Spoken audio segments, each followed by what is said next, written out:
Hey there, today we're going to look at how to use frames for presentations in Miro. So let's get started. First, open your browser and go to miro.com. Over here, click on the login button at the top right. After that, enter your email and password or continue with your Google account. Then, click on continue with email if prompted. Over here, you'll land on your dashboard. After that, click on the board you want to work on.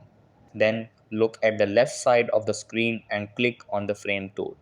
Over here, select the type of frame you want. After that, drag and drop the frame onto your board.